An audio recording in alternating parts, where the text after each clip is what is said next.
Hey, Kitaholic Kits fans and Scrap and Ames fans, how are we all?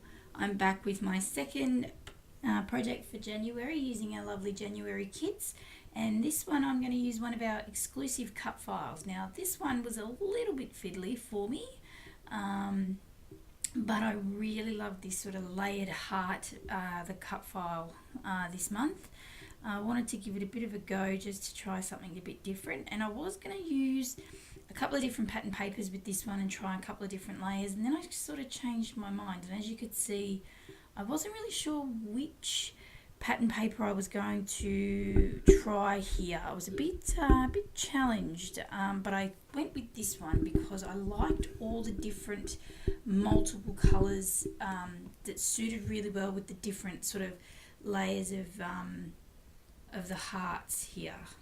So I have decided just to go whole as bowless here and just stick the cut file straight onto the pattern paper, and then what I'm going to do is just cut it out, which you'll see me do briefly in a minute.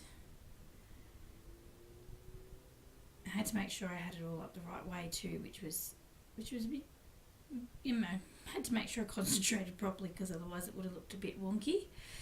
Now, as I said, this cut file, a bit of a warning here for some of the novices in the group that are using the cut files. It is a little bit flimsy. Now, that could be with the cardstock I used was just sort of cheapy coloured cardstock.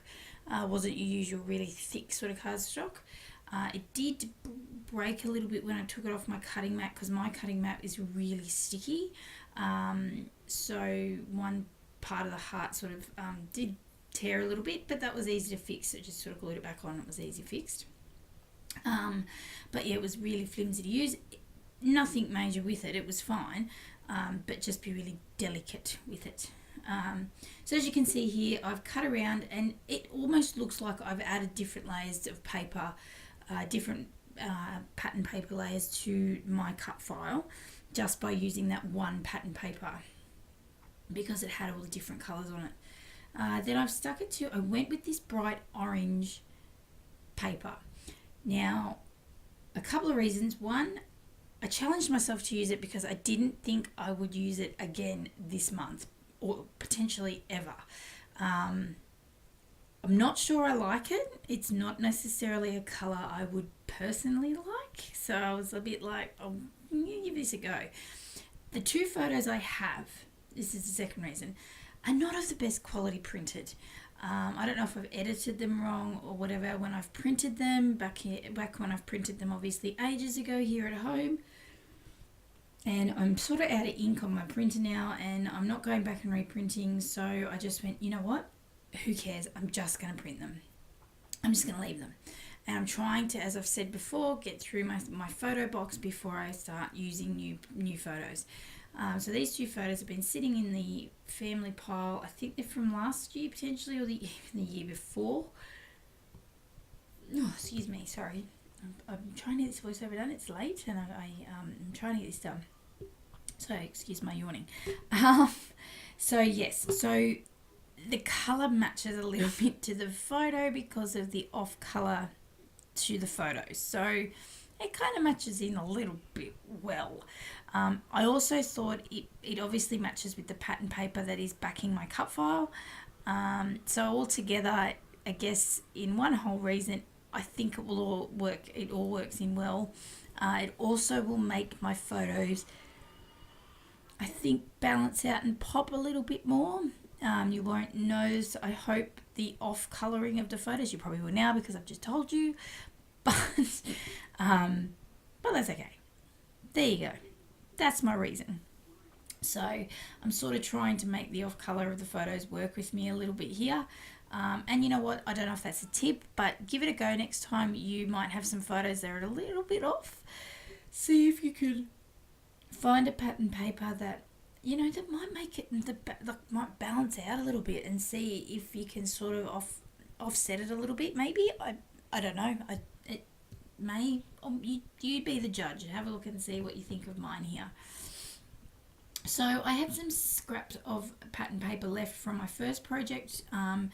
last week, which was a Project Life, and I had them sitting around on my desk, so I just thought, you know what, I'm going to just try layering some of my photo here. I thought these photos needed some layers behind them with the cut file, so I just thought, why not?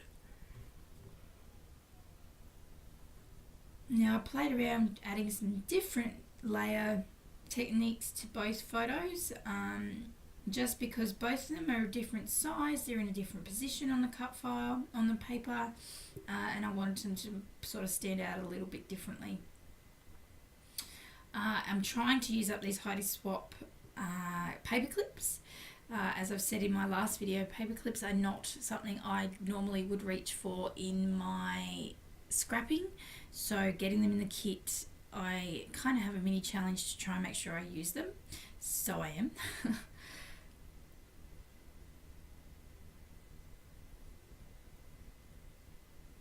Oh, there you go, so my little tray is out, obviously, going through, looking for my title here, I guess.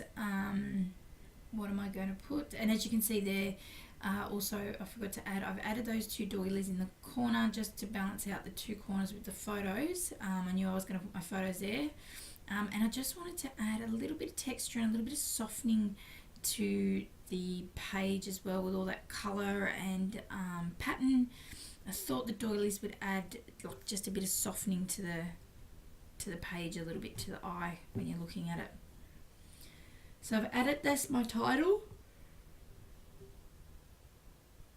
and I popped it up. I do have it on some foam tape just to give it a little bit of 3D element dimension off the background a little bit, just so it doesn't melt away, especially because you've got the black and white stripe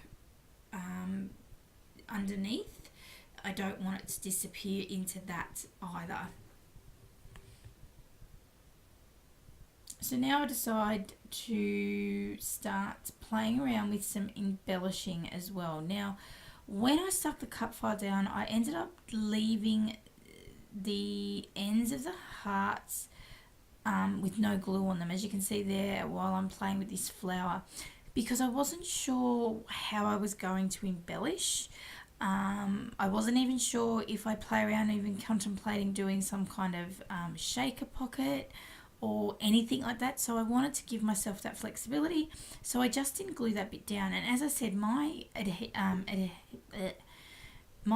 cutting mat, for my silhouette is extremely sticky, so it was sort of sticking down the heart anyway, so it sort of didn't matter too much. So I did layer. There's two flower pieces there that I sort of tuck in underneath the heart a little bit. The one down the bottom here, I don't so much. I let it sit up above the heart.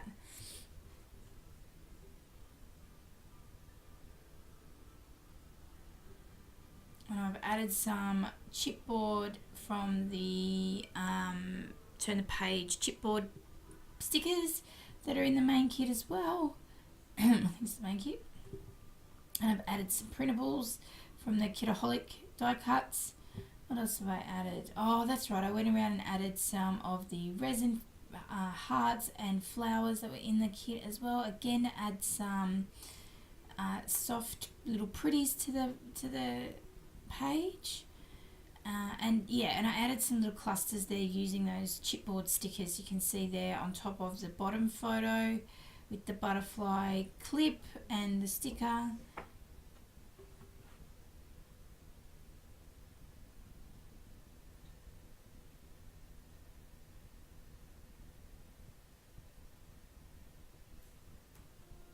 Now where have I disappeared to?